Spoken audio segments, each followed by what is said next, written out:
नमस्कार, आप सभी दर्शकों का इंसाफ की आवाज में स्वागत है। आइए देखते हैं इस वक्त की खबर।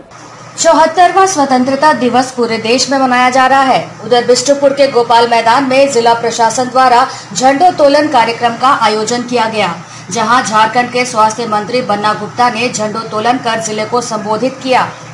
उधर मंत्री बन्ना गुप्ता झंडोत्तोलन के बाद अपने दिल की बात कही और कहा कि जब जब स्वाधीनता दिवस गोपाल मैदान में मनाया जाता था, तब तब मन में एक लालसा जगती थी कि हम भी कभी मां भारती को पुष्प अर्पित करेंगे। और आज वह वक्त आ गया जहां इस गोपाल मैदान में झारखंड सरकार की तरफ से झंडोत्तोलन का मौका मिला। वहीं इस मौके पर मंत्री बन्ना गुप्ता ने प्रधानमंत्री नरेंद्र मोदी को भी आड़े हाथों लिया। कहा कि भारत के प्रधानमंत्री नरेंद्र मोदी ने कहा था कि चप्पल पहनने वाले लोग अगर हवाई यात्रा करेंगे तो हम समझेंगे कि भारत का संपूर्ण विकास हो गया, लेकिन उनकी कथनी और करनी में अंतर है। वही यह सपना राज्य के मुख्यमंत्री हेमंत सोरेन ने चप्पल पहनने वाले मजदूरों को पूरा किया और दूसरे राज्य से अपने वतन हवाई जहाज से बुलाया। वहीं राम राज्य की बात भी कही। अयोध्या में राम मंदिर की आधारशिला और भगवान राम के चरित्र का वर्णन मंत्री बन्ना गुप्ता ने किया। कहा भगवान राम सबके हैं और वह राम राज्य की स्थापना की। अब वही सपना राज्य के मुख्यमंत्री पूरा करेंगे। मोटर्स का अस्पताल हो, चाहे हमारा टीएमएच हो, चाहे हमारा उमा हॉस्पिटल हो, चाहे हमारा सेंट जोसेफ हॉस्पिटल हो, हमने बहुत सारे हॉस्पिटल को कोविड हॉस्पिटल के रूप में तब्दील किया है और यथा स्थिति आगे भी हम इसको बहुत गंभीर निगरानी के दौर पे रखे हैं।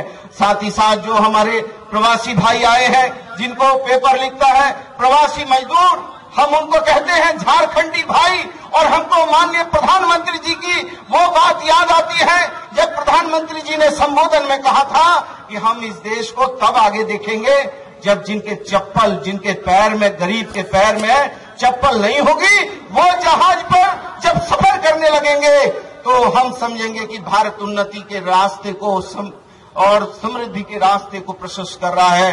लेकिन प्रधानमंत्री जी की कथनी को करने का आयाम देने का काम माननीय मुख्यमंत्री झारखंड ने, जब हमारे आप प्रवासी भाई, झारखंडी भाई फंसे हुए थे तो उनको लाकर जहाज में एयरलिफ्ट करके उनकी उस कथनी को चरितार्थ करने का काम किया और ये बताने का काम किया कि झारखंड की सरकार जनता के लिए, जनता के द्वारा चुनी गई सरकार है।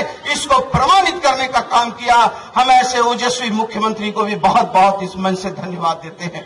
और आज के दिन पर यदि मैं राष्ट्रपिता महात्मा गांधी को याद नहीं करूं तो मैं समझता हूं कि राष्ट्रपिता महात्मा गांधी कहते थे, उनकी एक परिकल्पना थी, राम राज्य लाने की परिकल्पना थी और राम राज्य लाने के लिए राष्ट्रपिता महात्मा गांधी सतत प्रयासरत थे। और मैं यूं बढ़कर कहूं कि राष्ट्रपिता महात्मा गांधी वीर हनुमान के बाद यदि मर्यादा पुरुषोत्तम राम के कोई दूसरे भक्त को जाना जाएगा और उनका नाम लिया जाएगा तो राष्ट्रपिता महात्मा गांधी का नाम लिया जाएगा। क्योंकि जब राष्ट्रपिता महात्मा गांधी के सीने पर गोली मारी गई तो राष्ट्रपिता महात्मा गांधी ने 3 ही शब्द कहकर अपने प्राण को त्यागा था। कहा था, हे राम, हे राम, हे राम। और हे राम करके जिसने प्राण को त्यागा हो, मैं समझता हूं कि मर्यादा पुरुषोत्तम राम का वो जो है दूसरा जरूर ऐसा भक्त है। मैं यही आशा और विश्वास के साथ एक बार पुनः अपने वीरों के प्रति बहुत बहुत नमन करता हूं और कहना चाहता हूं, प्रधानमंत्री जी, पूरा देश आपके साथ खड़ा है, लेकिन मां भारती के ऊपर जब भी हमला हो तो पूरा झारखंड सरकार आपके कदम से कदम मिलाकर चलेगा।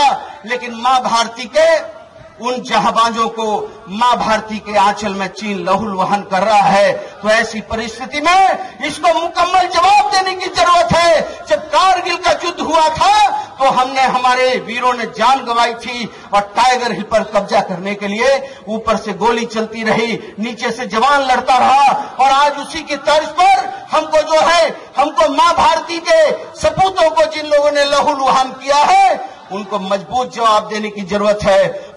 दिन भर की ताजा खबरों के लिए हमारे चैनल को लाइक, सब्सक्राइब और शेयर करना न भूलें।